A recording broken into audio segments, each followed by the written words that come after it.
Hello friends, welcome to sports allrounder YouTube channel. Kabaddi தான் PKL 12 தான் தமிழ் தலைவாஸ் தான். எல்லாம் கபடியெல்லாம் முடிஞ்சு ரொம்ப நாள் ஆச்சு. இப்போ வந்து என்ன பேச போகிறேன்னு கேட்பீங்க. ரொம்ப நாள்லாம் ஆகல, 5-6 நாள் தான் ஆகுது ஃபைனல் முடிஞ்சு. ரைட். ஆமாம், ஏன் சார் உங்கள் குரல் இப்படி இருக்குது நிறைய பேர் கேட்பீங்க. குரல் கொஞ்சம் த்ரோட் இன்ஃபெக்ஷன் ஆகிருக்கு. 4000 வீடியோ கண்டினியூஸாக பேசினா அப்படி தான் ஆகும். டெய்லி 4 வீடியோ உங்களுக்காக போட்டோம், உங்களுக்கு தெரியும். அதனால தான் தொண்டை இப்படி ஆயிடுச்சு. எனிவேஸ், இருந்தாலும் டெய்லி ஒரு வீடியோவானும் உங்களுக்கு போடணுன்றதுக்காக தான் இந்த வீடியோ. ரைட். டெய்லி ஏதாவது ஒன்று வரும். கூட ஒரு வீடியோ போட்டோம். தமிழ் தலைவாஸ் ஒரு ஸ்டேட்மெண்ட் கொடுத்துருக்காங்க, ப்ரெஸ் ரிலீஸு, என்ன நடந்ததுன்னு. நிறைய பேர் என்ன கேட்ட கேள்வி, யார் சார் இது கரெக்ட், இதில் கோச் கரெக்டாக, மேனேஜ்மெண்ட் கரெக்டாக, நீங்கள் உங்களோட ஒப்பீனியன் சொல்லாமே போயிட்டீங்க ஜாடையா, அது மாதிரின்னு நிறைய பேர் ஜாடமாடையாக கேட்டாங்க. சரி, என்னோடய ஒப்பீனியன் நான் சொல்கிறேன். நேற்றே நான் சொல்லியிருந்தேன், இது மாதிரி தனி வீடியோவே ஒன்று போட்டுருவோமே. பிகேஎல் 12 என்ன நடந்ததோ இல்லையோ மாற்றி ஸ்டேட்மெண்ட் கொடுத்துட்டே இருந்தாங்க எல்லாரும். கோச் ஒரு ஸ்டேட்மெண்ட்டு, கேப்டன் ஒன்று, ஃப்ரான்ச்சைசி ஒரு ஸ்டேட்மெண்ட் கொடுக்குறது, பவன் ஷராவத் ஒன்று கொடுக்குறது, எல்லாம் ஸ்டேட்மெண்ட் கொடுத்தாங்கன்னா கப்பு ஜெயிக்கிற வழியை காணும். ஆமாம், அர்ஜுன் தேஷ்வால், பவன் ஷராவத், நரேந்தர் கண்டோலா, மோயின் ஷஃபாகி, நிதிஷ் குமார், இமான்ஷு, இத்தனை பேர் இருந்தும் ரிசல்ட்டு இல்லைன்னா வாட் இஸ் திஸ்? இந்த பிளேயர் ஜெயிக்கணும்னா எந்த பிளேயர் ஜெயிக்க முடியும் சொல்லுங்கள் பார்ப்போம். PKL 11 Sagar ruled out. போன சீசன் ஒரு மேட்ச் தான் விளையாண்டார், ஃபஸ்ட்டு மேட்ச்சு. பிகேஎல் 12 முடிஞ்சு போன சீசனில் பாதி சாகர் வச்சுட்டு எங்கேருந்து நம்ம கப்பு ஜெயிக்கிறது? நான் முதலேருந்தே சொல்லிட்டு இருந்தேன், சாகர் என்ஜூர்டுன்னா விளையாட வைக்காதீங்கன்னு. இல்லை, நீங்கள் தான் என்ன சொன்னீங்க, எவ்வளோ பெரிய பிளேயர் திரும்ப அப்படி இப்படி. என்ன ஸ்டார்டிங் 7 பாருங்கள், எதுலேயுமே நான் சாகர் பேர் சேர்க்கல. பிகாஸ் ஃபஸ்ட் 2 மேட்ச் விளையாடாத போதே தெரிஞ்சு போச்சு. அது இல்லாமல் பவன் ஷராவத்தே அவரோட ப்ரெஸ் கான்ஃபரன்ஸ் சொன்னார், சாகர் தோ ஃபிட் அம்பி வெயிட் கர்றான் அப்படி தரான்னு. சாகர் ஃபிட்டாக தான் இருக்கும், உங்களை மாதிரி நானும் வெயிட் பண்ணிட்டு தான் இருக்கேன்னு சொல்லும் போதே தெரியும் அவர் ஃபிட்டாக தான் இருக்காருன்னு. ஏன் இல்லை அப்போது? ஸோ இந்த மாதிரி பல கேள்விகள் இருந்தது. ஸோ உங்கள் ஃபேன்ஸுக்காக தான் நான் சொல்கிறேன். நான் 5 மேட்ச் தான் அவர் விளையாண்டார் சாகர், 5 மேட்சும் தோத்துட்டாங்க. எனவே அதுக்கப்புறம் வருவோம். ரைட். இப்போ வந்து இந்த ரைடிங் இப்போ முடிச்சு பண்ண சீசனில் Arjun Deshwal 209 raid point, 4th rank. அதே சமயத்தில் நீங்கள் டபங் டெல்லியோட ஃபஸ்ட் ரைடர் பார்த்தீங்கன்னா ஆஷு மாலிக் 152 பாயிண்ட்டு தான் 10th ரேங்க். அப்வியஸ்லி 4 மேட்ச் கம்மியாக தான் விளையாண்டார், 14 தான் விளையாண்டார் இன்ஜுரினால்.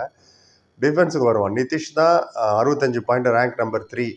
ஆனால் கப்பு ஜெயிச்ச டபங் டெல்லி சௌரப் நந்தல் வந்து 52 பாயிண்ட், ரேங்க் நம்பர் 6. ஸோ ரைடிங்லேயும் நம்ம லீடிங்கில் இருக்கோம், டிஃபென்ஸ் லீடிங்கில் இருக்கோம். நமக்கு பின்னாடி இருந்த டபங் டெல்லி எப்படி ஜெயிச்சதுன்னா யுனைட்டி, டீம் பெர்ஃபார்மன்ஸ் எல்லாம் ஒன்றா விளையாண்டாங்க. அதுதான் ரொம்ப முக்கியம்.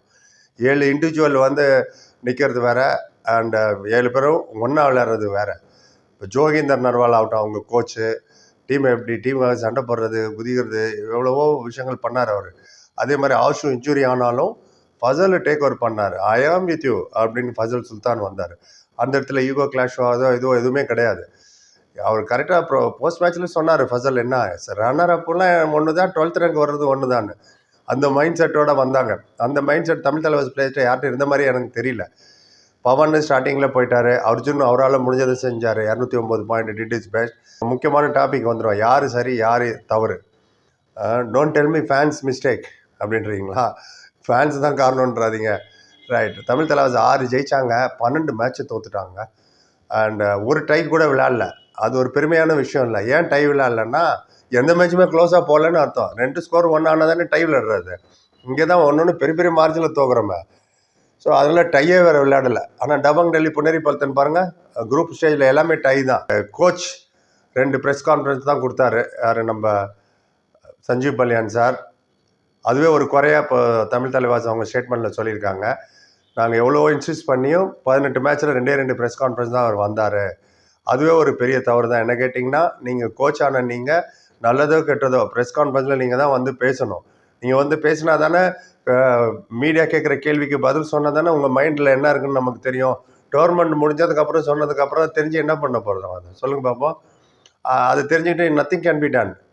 அது வந்து ஒரு ப்ரெஸ் கான்ஃபரன்ஸ் வந்திருந்தாலும் இந்த கேள்வியில் அங்கே நிறைய பேர் கேட்டிருப்பாங்க. அவர் வரல, அவங்க கான்ட்ராக்டில் எப்படி இருந்தது எனக்கு தெரில. ஆனால் ப்ரெஸ் ரிலீஸில் தமிழ் தலைவர் சொன்னது, ஒரு கோச் வந்து அவர் இஷ்டத்துக்கு கடைசியில் போய் ப்ரெஸ் கான்ஃபரன்ஸில் அவர் மனசில் பட்டதை சொன்னார் அப்படின்னாங்க. அண்டு நாங்கள் சொல்லியும் அவர் போகல மற்ற 16 ப்ரெஸ் இதுக்குன்னு. அது சரியாக தவறான்னு நீங்களே சொல்லுங்கள். கோச்சு நீங்கள் போன சீசனே பாருங்களேன், உதயகுமார் வரல ப்ரெஸ் கான்ஃபரன்ஸ், சேரன் அண்ணா தான் வந்தார். எவ்வளோ தர்ம சங்கடமான கேள்வியெல்லாம் அவர் கேட்டாங்க, ஞாபகா? எல்லாத்துக்கும் பொறுமையாக அவர் தான் பதில் சொன்னார்.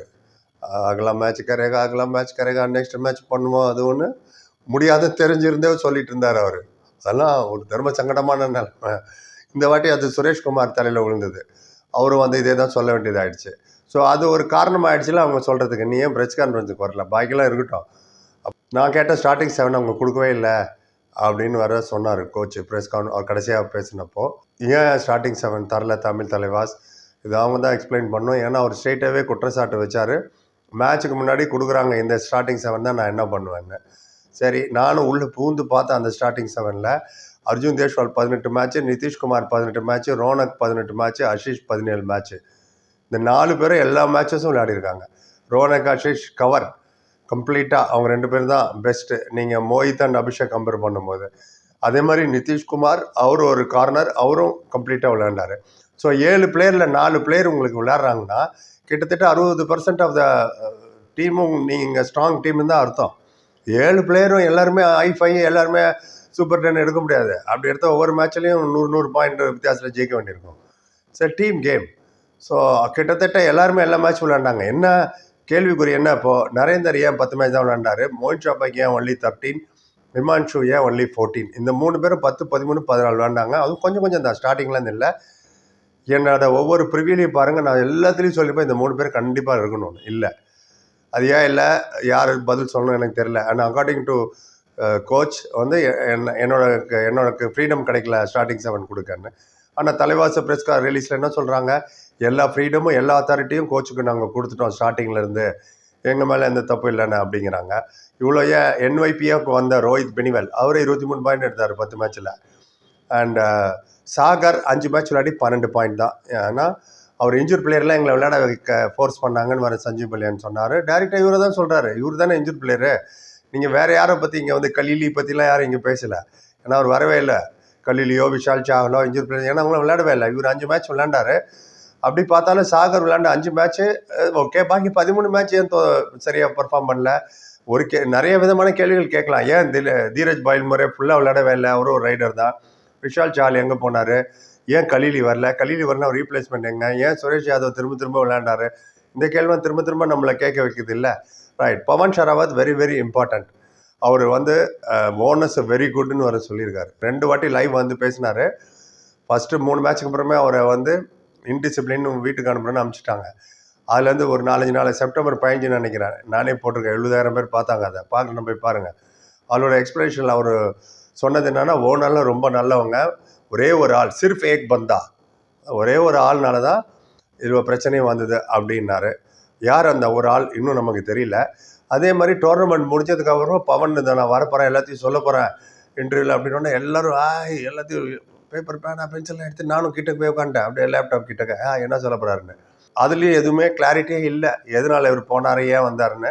இன்டிசிப்ளின் என்ன இன்டிசிப்ளினாக சொல்லிட்டாங்கன்றத மேலே தப்பு இல்லை, தன்னை நியாயப்படுத்திக்கிறது தான் அவர் ஃபுல்லாக பேசினார் ஒளி, அதில் தப்பு இல்லை. அவரை தான் நியாயப்படுத்திக்க முடியும், மற்றவங்கள பற்றிலாம் அவர் எதுக்கு பேசணும். ஆனால் எவ்வளோ பெரிய ஃபிகர் அவர், இன்னும் மில்லியன்ஸ் ஆஃப் ஃபேன்ஸ் இருக்காங்க பவன் ஷராவத். அவர் என்ன சொன்னாலும் கேட்பாங்க ஃபேன்ஸு.